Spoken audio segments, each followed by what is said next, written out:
In part 2 of this video, we're gonna unbox these 3 packs of cards. So in Japan, Scramble gathers quite popular special or rare cards to look forward to.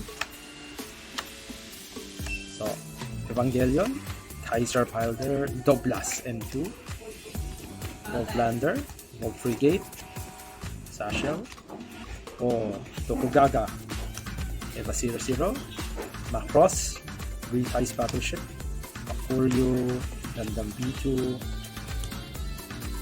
So the card game covers a lot of IPs. Seal sound only. There we go.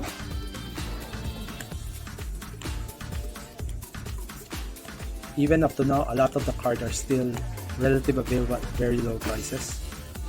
Here, you can see there's like some prismatic Idion, Dankuga, Voltes 5,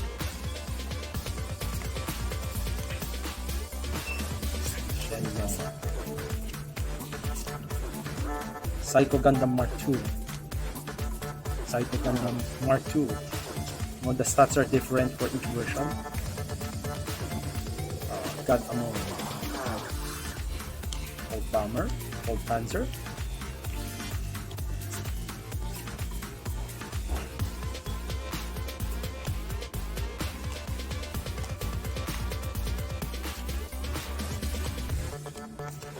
Danbai,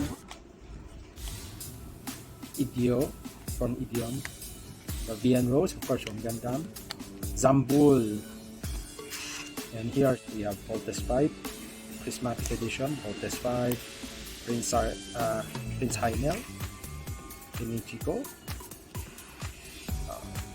You can see the back is basically the same.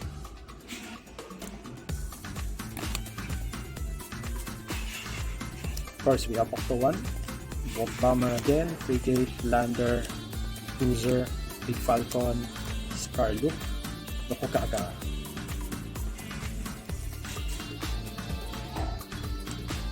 That's it for my quick wrapping up this unboxing video. Unfortunately, I don't have these cards for sale now. We'll consider to look into them in the near future. Thank you and have a great day.